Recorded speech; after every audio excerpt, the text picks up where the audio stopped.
नमस्कार दर्शक बंधु पवित्र चलतु जाणीनवा आज दिन सबकि टॉप न्यूज अपडेट देश विदेश आरंभ कर ओडिशार समस्त गुरुत्वपूर्ण खबर जापर आज भिडियो न्यूज देखा पूर्व आपण मान अनुरोध कोरोना आसिले निजे सतर्क रहा सहित निज छोट छुआ जीवन रक्षा करूँ निजे मास्क व्यवहार करूँ आउ साबुन रे हाथ दिंतु आमको हृदय भल पाते न्यूज गोटे लाइक करी चैनल को सब्सक्राइब कर दिंतु चलतु नजर पकेबा आज प्रथम खबर उपरे आज प्रथम खबर चारि ठाकुर महास्नान नीति संपन्न मंगलारती मैलम अवकाश नीति पर महास्नान नीति आरंभ होता श्री जगन्नाथ श्री बलभद्र देवी सुभद्रा और सुदर्शन को स्नान मंडप में 108 कलश जल पवित्र स्नान कराइला श्री जगन्नाथ को 35 गरा श्री बलभद्र को 33 गरा माँ सुभद्रा को 22 गरा और सुदर्शन को 18 गरा जल महास्नान कराइला सूचना मिली।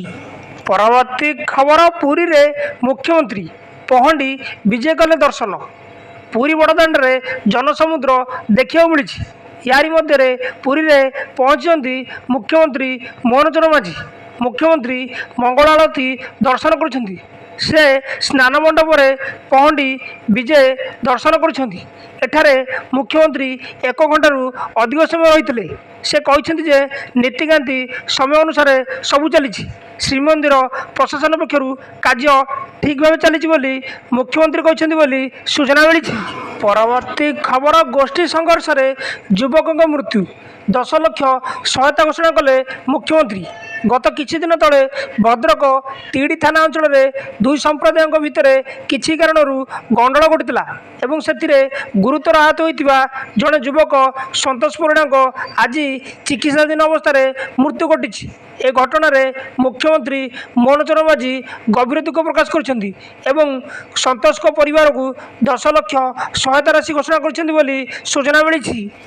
परवर्ती खबर देवस्नान पूर्णिमा बड़ देउल उपरे उड़िला ड्रोन पुणी अमानिया मनमानी बारंबार बारण सत्वे पुरी मंदिर उपरे उड़ुची ड्रोन नीलचक्र उपरे उड़ुची ड्रोन महाप्रभु देवस्नान पूर्णिमा बड़ देउल उपरे उड़ाइले ड्रोन नीलचक्र ध्वजा बंधा बेले उड़िला ड्रोन समस्त प्रकार बारण सत्वे ड्रोन किपर उड़िला ता एबे जाए स्पष्ट होइनी एने श्रीमंदिर प्रशासन किंबा पुलिस स्पष्ट करनी बोली सूचना मिली।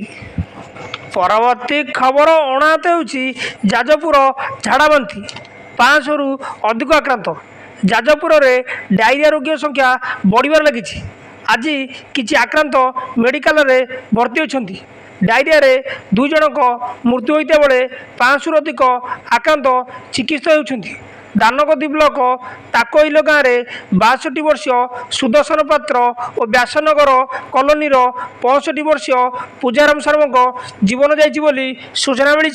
परवर्ती खबर एणिकी आधार कार्ड नथिले भी स्कूल रे नाम लेखा चलित वर्षरू स्कूल रे नाम लेखापी आधार कार्ड बाध्यतामूलक कराई किंतु एबे सेतिरे कोण कराई जो पिलांकर आधार कार्ड नहीं से आडमिशन करें परवर्ती समय पिला माने स्कूल रे निज आधार कार्ड कॉपी देखाई पारे बोली सूचना मिली। परवर्ती खबर जून 17 मुख्यमंत्री बलांगीर गस्त प्रस्तुति समीक्षा कले जिलापाल मंत्री आसंता 17 तारिख में मुख्यमंत्री मोहन माझी बलांगीर गस्त को नजर रखी प्रस्तुति आरंभ हो 17 तारिख में बलांगीर राज्यस्तरीय कृषक शक्ति समावेश हो से बुधवार सकाळु जिलापाल गौरव शिवाजी ओसलर नेतृत्व में प्रशासनिक और पुलिस टीम पक्षर क्षेत्र परिदर्शन कर सूचना मिली। परवर्ती खबर ओडिशा गस्तर आसुंदी प्रधानमंत्री कोड़िए वर्षपूर्ति कार्यक्रम हेबे सामिल ओडिशा गस्तर आसुंदी प्रधानमंत्री नरेंद्र मोदी आसंता 20 तारिख में राज्य सरकार वर्षपूर्ति अवसर कार्यक्रम में जोगदेवे एने भुवनेश्वर जनता मैदान में एक भव्य कार्यक्रम आयोजन होइछि सूचना अनुसार अपराह्न 3टारे भुवनेश्वर विमानबंदर में प्रधानमंत्री नरेंद्र मोदी पहुँचे वर्षपूर्ति कार्यक्रम में 2 घंटा रहिबे प्रधानमंत्री भुवनेश्वर कार्यक्रम सरिया पर आंध्र प्रदेश भाईजा गस्तर जीवे बोली सूचना मिली। परवर्ती खबर प्रधानमंत्री को भेटिया पूर्व परीक्षा बाध्यतामूलक ଦେଶରେ ସକ୍ରିୟ କୋଭିଡ-19 ମାମଲା 7,000 ଅତିକ୍ରମ କରିଥିବା ବେଳେ ପ୍ରଧାନମନ୍ତ୍ରୀ ନରେନ୍ଦ୍ର ମୋଦିଙ୍କୁ ଭେଟୁଥିବା ମନ୍ତ୍ରୀମାନଙ୍କ ପାଇଁ RT-PCR ପରୀକ୍ଷା ବାଧ୍ୟତାମୂଳକ କରାଇଛି। କେନ୍ଦ୍ର ସ୍ୱାସ୍ଥ୍ୟ ମନ୍ତ୍ରଣାଳୟ ବୁଧବାର ଦିନ ଜାରି କରିଥିବା ଆନୁଷ୍ଠାନିକ ବିବୃତ୍ତି ଅନୁସାରେ ଦେଶରେ ଗତ 24 ଘଣ୍ଟା ମଧ୍ୟରେ 306ଟି ନୂଆ ମାମଲା ଏବଂ 6ଟି ମୃତ୍ୟୁ ରେକର୍ଡ ହୋଇଛି ବୋଲି ସୂଚନା ମିଳିଛି। ପରବର୍ତ୍ତୀ ଖବର, କାଲିଠାରୁ 7 ଦିନ ଯାଏଁ ପ୍ରବଳ ବର୍ଷା।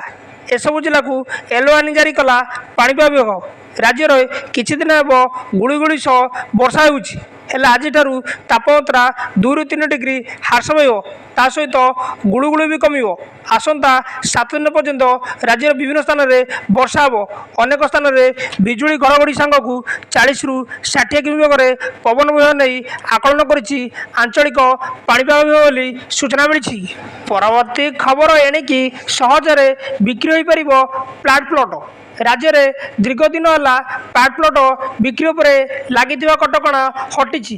ପ୍ଲାଟ୍ ପ୍ଲଟ୍ ବିକ୍ରି ପାଇଁ ବାଟ ଫିଟିଛି। ଖାଲି ପ୍ଲାଟ୍ ପ୍ଲଟ୍ ନୁହେଁ, ଚାଷ ଜମି ବିକ୍ରି ଉପରୁ ମଧ୍ୟ କଟକଣା ହଟାଇ ଦେଇଛନ୍ତି ସରକାର।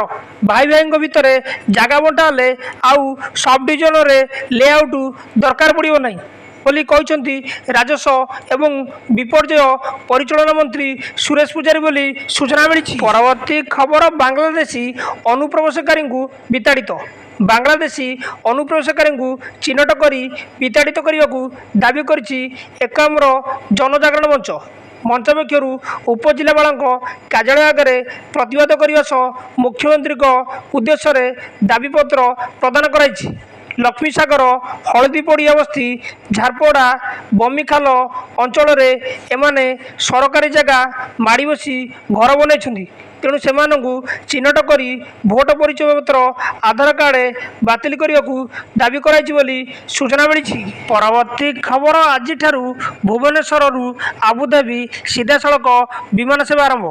ବିମାନ ସେବା କ୍ଷେତ୍ରରେ ଆଉ ପାଦେ ଆଗେଇଲା ଓଡ଼ିଶା। ଆଜିଠାରୁ ଭୁବନେଶ୍ୱରର ବିଜୁ ପଟ୍ଟନାୟକ ଅନ୍ତର୍ଜାତୀୟ ବିମାନ ବନ୍ଦରରୁ ଆବୁଧାବିକୁ ଆରମ୍ଭ ହେଉଛି ବହୁ ପ୍ରତୀକ୍ଷିତ ସିଧାସଳଖ ବିମାନ ସେବା। ଇଣ୍ଡିଗୋ ଏୟାରଲାଇନ୍ସ ଏହି ସେବା ଯୋଗାଇ ଦେବ। ସପ୍ତାହରେ 3 ଥର ମଙ୍ଗଳବାର, ଗୁରୁବାର ଏବଂ ଶନିବାର ଦିନ ଉଡ଼ାଣ ଭରି ଭୁବନେଶ୍ୱରରୁ ଆବୁଧାବି ସହିତ ସଂଯୋଗ କରିବ ବୋଲି ସୂଚନା ମିଳିଛି। ପରବର୍ତ୍ତୀ ଖବର, ଦେଶରେ 24 ଘଣ୍ଟାରେ 6 କରୋନା ମୃତ୍ୟୁ, ସକ୍ରିୟ ମାମଲା 7,000 ଟପିଲା। ଦେଶରେ ସକ୍ରିୟ କରୋନା ମାମଲା 7,000 ଟପିଯାଇଛି। ଗତ 24 ଘଣ୍ଟାରେ ଦେଶରେ 306 ନୂଆ ସଂକ୍ରମଣ ମାମଲା ଚିହ୍ନଟ ହେବା ସହ ଦେଶରେ ମୋଟ ସକ୍ରିୟ ମାମଲା 7,121ରେ ପହଞ୍ଚିଛି। କେନ୍ଦ୍ର ସ୍ୱାସ୍ଥ୍ୟ ଏବଂ ପରିବାର କଲ୍ୟାଣ ମନ୍ତ୍ରଣାଳୟର ତଥ୍ୟ ଅନୁଯାୟୀ ଦେଶରେ ଗତ 24 ଘଣ୍ଟାରେ 6 ଜଣଙ୍କର କରୋନାରେ ମୃତ୍ୟୁ ହୋଇଛି। କେରଳରେ 3 ଜଣ କରୋନାରେ ମୃତ୍ୟୁ ହୋଇଥିବା ବେଳେ କର୍ଣ୍ଣାଟକରେ 2 ଜଣ ଏବଂ ମହାରାଷ୍ଟ୍ରରେ ଜଣଙ୍କର କରୋନାରେ ମୃତ୍ୟୁ ହୋଇଛି ବୋଲି ସୂଚନା ମିଳିଛି। ନ୍ୟୁଜ୍ଟି ଏଇଠି ସମାପ୍ତ ହୋଇଛି। ନ୍ୟୁଜ୍ଟି ଭଲ ଲାଗିଥିଲେ ଆପଣମାନଙ୍କ ଅନୁରୋଧ, ନିହାତି ଭାବେ ନ୍ୟୁଜ୍ ଗୋଟେ ଲାଇକ୍ କରି ଚ୍ୟାନେଲକୁ ସବସ୍କ୍ରାଇବ୍ କରିଦିଅନ୍ତୁ। ଧନ୍ୟବାଦ।